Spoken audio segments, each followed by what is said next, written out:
Hello વિદ્યાર્થી મિત્રો, તો સ્વાગત છે આપનું આપણી સહિયારી યુટ્યુબ ચેનલ ઇકરા એજ્યુકેશન સોસાયટીમાં. જો વિદ્યાર્થી મિત્રો તમે અમારી ચેનલ પર નવા હોવ તો પ્લીઝ અમારી ચેનલને સબસ્ક્રાઈબ કરજો, જેથી આવી અવનવી જે સ્ટડી રિલેટેડ માહિતી તમારા સુધી સચોટ રીતે પહોંચી શકે. વિદ્યાર્થી મિત્રો, આપણે પાછળના વિડીયોમાં જે છઠ્ઠા ધોરણના સામાજિક વિજ્ઞાનની બુકમાંથી ધોરણ 6ની જે પ્રથમ પાઠ છે તેના વિશે ભણ્યા. હવે આપણે બીજા પાઠ વિશે ભણીશું, જે છે કે આદિમાનવથી સ્થાયી જીવનની સફર. આપણે પ્રથમ યુનિટમાં ઇતિહાસ કેવી રીતે જાણવો, એના સ્ત્રોત, એના વિશે માહિતી લીધી. પરંતુ હવે ઇતિહાસમાં જે કેન્દ્ર સ્થાને માનવી છે તે પહેલાંના સમય કેવો હતો તેને આપણે કેન્દ્ર સ્થાને લઈ અને તેની વિગતવાર માહિતી તમારા સુધી પીરસીશું. તો અહીંયા આપણે વાત કરીએ પાઠ 2, આદિમાનવથી સ્થાયી જીવનની સફર. તો અહીંયા એક ઉદાહરણ દ્વારા જે બુકમાં સારી રીતે સમજાવવામાં આવ્યું છે કે આદિમાનવ કોણ હતા અને પહેલાંના જમાનામાં તેઓ કઈ રીતે રહેતા, કયું શું ખાતા, કે કેવી રીતે તેમનું પરિવહન કરતા કે ગુજરાન ચલાવતા, તેની વિશે વાત કરવામાં આવી છે. તો અહીંયા આપણે વાંચવાનું ચાલુ કરીએ તો જયવીર તેના પરિવાર સાથે ગાંધીનગરથી જામનગર ટ્રેનમાં જઈ રહ્યો હતો.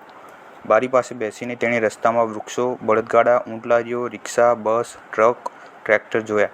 તેણે તેના કાકાને પૂછ્યું, આ વાહન વ્યવહાર ક્યારથી શરૂ થયો હશે? તેના કાકાએ તેની પીઠ પર હાથ મૂકીને કહ્યું કે આપણે જે રેલવેમાં મુસાફરી કરીએ છીએ તે ભારતમાં આશરે 150 વર્ષથી જ ચાલે છે, અને તું જે વાહનો રસ્તા ઉપર જુએ છે તેમાં બળદગાડા સૌથી જૂના છે. તે પહેલાં હજારો વર્ષો પહેલાંના માનવી પાસે આવવા જવા માટે કોઈ જ સાધનો ન હતા. તેઓ એક સ્થળેથી બીજા સ્થળે પગપાળા જતા હતા. અહીંયા એમ સમજાવવામાં આવ્યું છે કે જે આજે બધા વર્તમાનમાં જે આધુનિક ટેકનોલોજીના જે સાધનો જોવા મળે છે તે એક બાળક તેના કાકાને પૂછી રહ્યું છે કે આ કયા સમયથી હશે અને આ કેટલા જૂના હશે. ત્યારે તેના કાકા સમજાવે છે કે આ જે ટ્રેન ને એ બધું છે તે હમણાંનું જ છે, પરંતુ તેના પહેલાંના સમયમાં પરિવહન માટેના સાધનો હતા, પરંતુ તે વધુ સમય લે તેવા સાધનો હતા, જેમ કે બળદગાડા ને એવું. તમે ઘણા વ્યક્તિઓ પાસેથી સાંભળ્યું છે કે પહેલાંના સમયમાં જે લગ્નમાં જાન જતી તે પણ બળદગાડામાં જતી હતી. તેના આધારે તમે અંદાજો લગાવી શકો છો. સમાજમાં અમુક બાબતોનું નિરીક્ષણ કરી અને તેને તમારે જે ભણવાના સાથે રિલેટેડ કરશો તો આ માહિતી સમજવામાં તમને વધુ સરળતા રહેશે. હવે આપણે બીજા જે ફકરા ઉપર જઈએ તો જે છે આદિમાનવનું ભટકતું જીવન. તો આદિમાનવ એટલે ખૂબ જ જૂના સમયના માનવ. અહીંયા તમે જોઈ શકો છો, આદિ એટલે જૂનું અને માનવ એટલે મનુષ્ય, એટલે કે જૂના સમયનો મનુષ્ય એટલે કે આદિમાનવ. આશરે 20 લાખ વર્ષો પહેલાંના આદિમાનવ ભટકતું જીવન જીવતા અને શિકાર કરીને પોતાનો સમય વ્યતીત કરતા. માનવીની આ વ્યવસ્થાને હન્ટર એન્ડ ગેધર એટલે કે શિકાર કરવો અને એકઠું કરવું કહેવામાં આવે છે. તેઓ હરણ જેવા જંગલના પ્રાણીઓ, માછલીઓ અને પક્ષીઓને શિકાર કરી તેમજ કંદમૂળ અને ફળોને એકત્રિત કરી ખોરાક મેળવતા હતા. જોકે આ બધું સરળ ન હતું. ક્યારેક જંગલી પ્રાણીઓ આદિમાનવ પર હુમલો કરતા. વળી દોડવામાં ખૂબ જ ઝડપી હોવાથી કેટલાક પ્રાણીઓ સરળતાથી આદિમાનવોના હાથમાં આવતા નહીં. એટલે ખોરાકની શોધમાં આદિમાનવો એક સ્થળેથી બીજા સ્થળે અને બીજા સ્થળેથી ત્રીજા સ્થળે ભટકતા રહેતા. માનવીના આ સમયે કયા ફળ કે કંદમૂળ ખાવા અને ક્યાં ન ખાવા તેનું જ્ઞાન મેળવતો થયો, કારણ કે ઘણી વનસ્પતિઓ ઝેરી હોવાથી માનવના મૃત્યુ પણ થતા હતા. હરણ, ઘેટા, બકરા જેવા પ્રાણીઓને સરળતાથી મારી શકાતા હોવાથી આદિમાનવો તેમને શોધવા એક જગ્યાએથી બીજી જગ્યાએ ભટકતા રહેતા. વળી પાણી જીવનની જરૂરિયાત હોવાથી જ્યાં પાણી મળી રહેતું ત્યાં તેઓ રહેતા. તો વિદ્યાર્થી મિત્રો, અહીંયા આદિમાનવોના જે જીવન છે તેમની રોજનીશી કેવી હોતી તેના વિશે વાત કરવામાં આવી છે. આદિમાનવો જે સૌથી જૂના માનવો છે, એટલે કે તેમને કોઈ જે ખાવા અંગે કે રહેવા અંગે કે પહેરવા અંગે કોઈ નોલેજ ન હતું. તેથી તેઓ શું કરતા કે અનુભવોમાંથી શીખતા હતા. તેઓ જ્યારે કોઈ એક વનસ્પતિને ખાતા અને તેનાથી કોઈનું મૃત્યુ થતું તો તેને જોઈને અન્ય લોકો તે વનસ્પતિ ખાતા નહીં. તેવી જ રીતે જો કોઈ જંગલી પ્રાણી તેમના ઉપર હુમલો કરતું તો તેનાથી ચેતાઈને જે સમગ્ર સમાજ છે તેમાં તે પ્રાણી પ્રત્યે જે બીકની જે લાગણી હોય તે સૌમાં પેદા થતી હતી. તેવી જ રીતે તેઓ એવી જગ્યાએ મુખ્યત્વે વસવાટ કરતા જ્યાં પાણીનો સ્ત્રોત મોટા પ્રમાણમાં હોય, જેમ કે તળાવ, સરોવર, નદીઓ, ઝરણા. તેથી આપણે જોઈ શકીએ છીએ કે વિવિધ સભ્યતાઓ જેમ કે સિંધુ સભ્યતા છે, તે બધી જુદી જુદી નદી જે છે તેમના જે કેન્દ્ર સ્થાન છે ત્યાં આવી સભ્યતાઓ વિકાસ પામી છે. વિદ્યાર્થી મિત્રો, હવે આપણે નવા ફકરા ઉપર વાત કરીએ તો પુરાતત્વ શાસ્ત્રીઓ, નૃવંશશાસ્ત્રીઓ અને ઇતિહાસકારો મળીને ભારતના આદિમાનવના વસવાટના અનેક સ્થળો શોધી કાઢ્યા છે. સાથે સાથે તેઓ જે ઓજારો વાપરતા તેની માહિતી પણ શોધી કાઢી છે. તેઓ પથ્થર અને લાકડાના હથિયાર અને ઓજારોનો ઉપયોગ કરતા, ક્યારેક હાડકાના ઓજારોનો પણ ઉપયોગ કરતા હતા. આ જે બે લીટી છે કે તેઓ કયા સાધનો અને કઈ ધાતુઓનો ઉપયોગ કરતા હતા તે ઘણીવાર પરીક્ષામાં પૂછાતું હોય છે. શિકારી અને ભટકતું જીવન જીવતા માનવો પથ્થરની ટેકનોલોજી સાથે સંકળાયેલા હોવાથી આ સમયને પાષાણ યુગ કહેવામાં આવે છે. હવે વિદ્યાર્થી મિત્રો, તમને ઘણી મૂંઝવણ દૂર થઈ ગઈ હશે કે આ યુગને પાષાણ યુગ કેમ કહેવામાં આવે છે. કેમ કે પાષાણ એટલે પથ્થર થાય છે અને પથ્થરનો યુગ એટલે કે આ સમયના જે યુગમાં પથ્થરનો ઘણો ઉપયોગ થતો હતો વિવિધ કામકાજ માટે, તેથી તેને પાષાણ યુગ કહેવામાં આવતું હતું. હવે પાષાણ યુગીન હથિયારો જે ફોટામાં આપેલા છે તે તમે જોઈ શકો છો. હવે ચિત્રમાં બતાવેલ પથ્થરોનો ઉપયોગ વનસ્પતિ કાપવા અને પ્રાણીઓને ચીરીને તેમની ચામડી કાઢવા થતો. આદિમાનવ વૃક્ષની છાલ અને પ્રાણીઓના ચામડાનો શરીર ઢાંકવા ઉપયોગ કરતા હતા. જેમ કે શિયાળો કે એવી કોઈ ઋતુ હોય ત્યારે આદિમાનવો તેમને જે ઠંડીથી રોકવા માટે ચામડાનું જે છત કે ચામડાનું એવી ખાલ પહેરીને પોતાને જે અત્યારે વર્તમાનમાં આપણે સ્વેટર પહેરીએ છીએ તે પ્રકારની જે રચના બનાવીને તેઓ તેનો ઉપયોગ કરતા હતા. હવે આપણે નેક્સ્ટ પેજ ઉપર આવીએ છીએ. વિદ્યાર્થી મિત્રો, અહીંયા નકશામાં વિવિધ માહિતી આપેલી છે જે ઇતિહાસ રિલેટેડ છે. તેમાં જે પ્રાગૈતિહાસિક કાળ વિશે વાત કરેલી છે. તો અહીંયા જે નકશા છે એના નીચે એક બોક્સમાં જે 5 પ્રકારની જે માહિતી છે તેના ચિહ્નો આપેલા છે. તો અહીંયા પુરાપાષાણિક યુગ એટલે કે પુરાપાષાણિક સ્થળ, એના જે સિમ્બોલ છે તે લાલ કલરનું જે આપણને ભીમબેટકા અને કુન્નુર ગુફા તરીકે દેખાય છે. પછી જે ગ્રીન કલરનું નવપાષાણિક સ્થળ, તેમાં ઘણા સ્થળો છે. તેવી જ રીતે મહાપાષાણિક સ્થળ એ પણ ઘણા છે, તેમાં પણ જે જોવા જઈએ કે લાંગણા જ છે એ બધું છે. પછી વાત કરીએ તો આરંભિક ગામ તરીકે ઇનામ ગામને દર્શાવેલું છે જે ગુજરાતની દક્ષિણે આવેલું છે. તેવી જ રીતે આધુનિક શહેર તરીકે મુંબઈ અને કોલકાતા જેવા શહેરોને દર્શાવેલ છે. તો વિદ્યાર્થી મિત્રો, જે પ્રાચીન સમયમાં ભારતની જે નકશો છે તેના દ્વારા સમજાવેલ છે કે પ્રાચીન સમયમાં તેની વ્યવસ્થા કેવી હતી, ત્યાં જીવન કેવું હતું, ત્યાં કેવા પ્રકારના જે રહેઠાણના પુરાવા મળેલા છે તેવી માહિતી આપેલી છે. હવે આપણે નેક્સ્ટ પેજ ઉપર વાત કરીશું. તમે નકશામાં દર્શાવેલ સ્થળો ધ્યાનથી જુઓ. તમને જણાશે કે ભારતમાં ઘણી બધી જગ્યાએ આદિમાનવો રહેતા હશે. નકશામાં થોડી જગ્યાઓ બતાવી છે, પરંતુ ભારતમાં ઘણી બધી જગ્યાઓમાં તેમનો વસવાટ હોવાના પુરાવા મળ્યા છે. જ્યાં સારા અને મોટા પ્રમાણમાં પથ્થરો, લાકડા અને પાણી મળી રહે તેવા સ્થળોએ રહેવાનું તેઓ પસંદ કરતા. વરસાદ અને જંગલી પ્રાણીઓથી પોતાનું રક્ષણ કરવા તેઓ પ્રાકૃતિક ગુફાઓમાં રહેતા. પ્રાકૃતિક ગુફાઓ એટલે કે કોઈ માનવ નિર્મિત નહીં, જે માનવ દ્વારા બનાવેલ કે કોતરેલ ન હોય, પરંતુ કુદરતી રીતે તેની રચના થયેલ હોય, તેને પ્રાકૃતિક ગુફા કહે છે. મધ્ય ભારતમાં અને ખાસ કરીને મધ્યપ્રદેશમાં વિંધ્ય પર્વતમાળામાં આવી અનેક જગ્યાઓ મળી આવી છે. નર્મદા નદીની આસપાસના પ્રદેશમાં પણ આવી જગ્યાઓ મળી આવી છે. ભીમબેટકા જે મધ્યપ્રદેશમાં આવેલ છે તેમાં આદિમાનવના વસવાટ માટેનું ઉત્તમ સ્થળ મળી આવ્યું છે. તેની ગુફાઓમાં આદિમાનવે દોરેલા પક્ષીઓ, હરણ, લાકડાના ભાલા, વૃક્ષો, માનવોના લગભગ 500 જેટલા ચિત્રો મળી આવ્યા છે, જે પ્રાકૃતિક રંગો વડે દોરેલા છે. એટલે કે પ્રાકૃતિક કોઈ સંસાધનના દ્વારા જે રંગ બનાવવામાં આવે છે અને તે રંગ દ્વારા દોરવામાં આવે છે. અહીંયા આપણે વાત કરીએ તો જે ભારતમાં વિવિધ સ્થળોએ જે એવી પ્રાકૃતિક ગુફાઓ મળી આવી છે જેમાં આદિમાનવો વસવાટ કરતા હતા. તેમાં મુખ્યત્વે વાત કરીએ તો ભીમબેટકાની ગુફા છે જે મધ્યપ્રદેશમાં આવેલી છે, જેમાં પ્રાકૃતિક ચિત્રો જે જોવા મળે છે. આ પ્રશ્ન પણ ઇમ્પોર્ટન્ટ છે, ઘણીવાર પૂછાઈ શકે છે કે મધ્ય ભારતના અથવા તો ભારતના કયા સ્થળે પ્રાકૃતિક ગુફાઓના અવશેષ જોવા મળે છે, અથવા તો કઈ પ્રાકૃતિક ગુફાઓમાં પ્રાકૃતિક ચિત્રો જોવા મળે છે? તો તેનો જવાબ રહેશે ભીમબેટકાની ગુફા. અહીંયા વિદ્યાર્થી મિત્રો તમે ભીમબેટકાની ગુફા જોઈ શકો છો.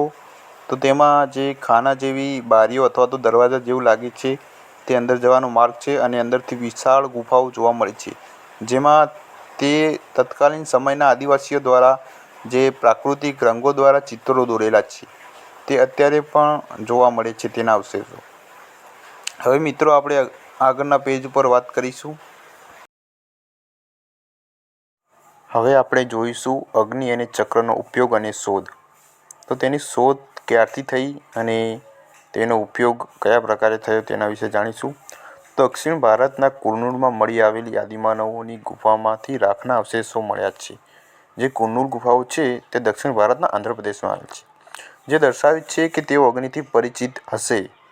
આજથી લગભગ 11,000 વર્ષ પહેલાં માનવી અગ્નિનો ઉપયોગ કરવા લાગ્યો હતો, તેમ ઇતિહાસકારો જણાવે છે. અગ્નિના ઉપયોગે તેમના જીવનમાં ક્રાંતિકારી પરિવર્તન કર્યું, કારણ કે અગ્નિની મદદથી તેઓ માંસને શેકીને ખાઈ શકતા. અગ્નિનો ઉપયોગ પ્રકાશ મેળવવા માટે કરતા, તેમજ તેના ઉપયોગથી જંગલી પ્રાણીઓથી તેઓ પોતાનું રક્ષણ કરી શકતા. તમે જંગલમાં પણ જતા હોય અને અચાનક કોઈ જંગલી પ્રાણી આવે ત્યારે તમે અગ્નિ દેખાડશો તો તે ડરશે અગ્નિથી. તેવી જ રીતે તમે કોઈ માંસને શેકીને ખાવા માટે તેને કાચું ખાવું એ પાચન માટે ખૂબ નુકસાનકારક છે, તેથી તમે તેને શેકીને ખાઓ તો તે પાચન માટે સારું હોઈ શકે છે. તેવી જ રીતે પ્રકાશ મેળવવા માટે વિવિધ રીતે આપણે વર્તમાનમાં પણ અગ્નિ અથવા તો તેના સ્ત્રોતનો ઉપયોગ જીવનમાં વપરાશ તરીકે કરીએ છીએ.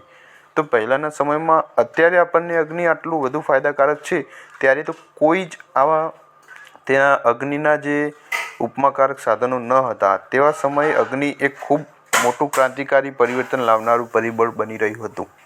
હવે આપણે વાત કરીશું અગ્નિના ઉપયોગની જેમ જ તેમના જીવનમાં મહત્ત્વનું પરિવર્તન લાવનાર માધ્યમ હતું ચક્ર.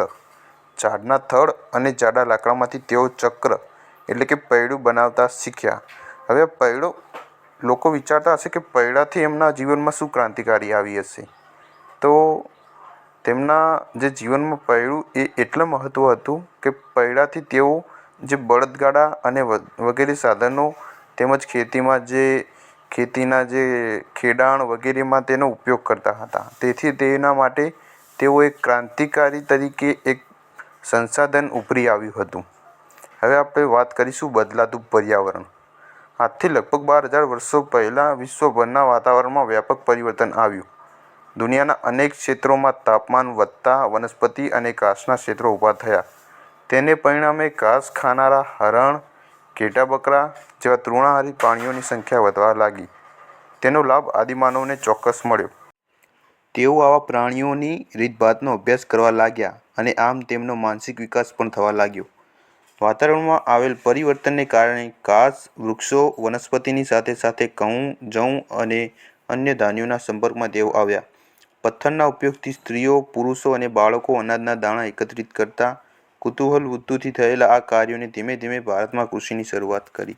તો મિત્રો, ભારતમાં કૃષિની શરૂઆત જ્યારથી આદિમાનવો આવ્યા ત્યારથી થઈ એવું નથી, પરંતુ તેઓએ પણ અમુક અનુભવ કરી અને તેમાંથી શીખ્યા અને શું ખાવું અને શું ન ખાવું તે જાણ્યા.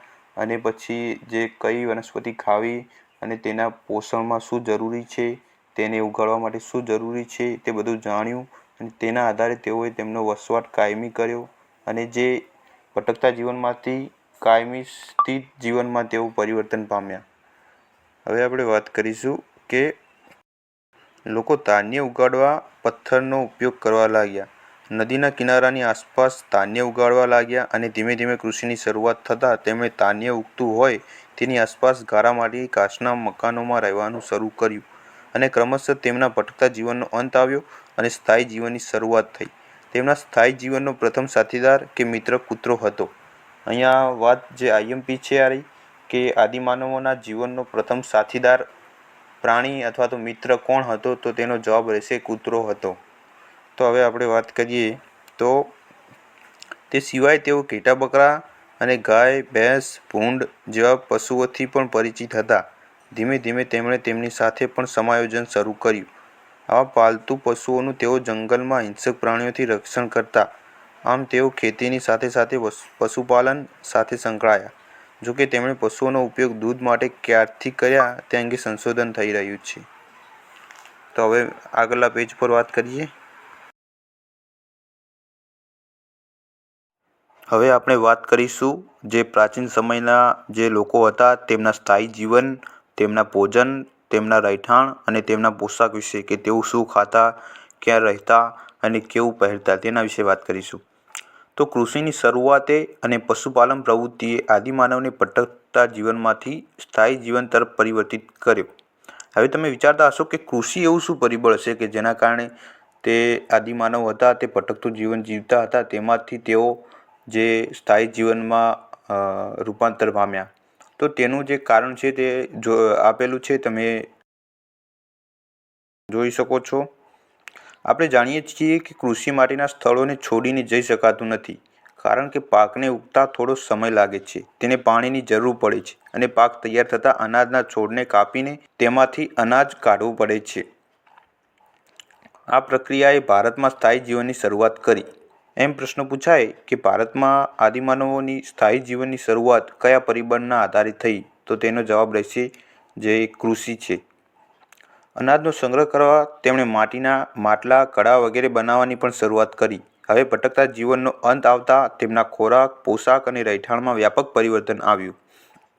તેઓ ઘઉં, જવ અને પશુઓના માંસ ઉપરાંત મછલી અને તેમની વસાહતની આસપાસના ફળો ખાતા, ગારા, માટી અને કાચના મકાનોમાં રહેતા, ખેતી કરતા, ખેતીના ઓજારો પથ્થરોમાંથી બનાવતા.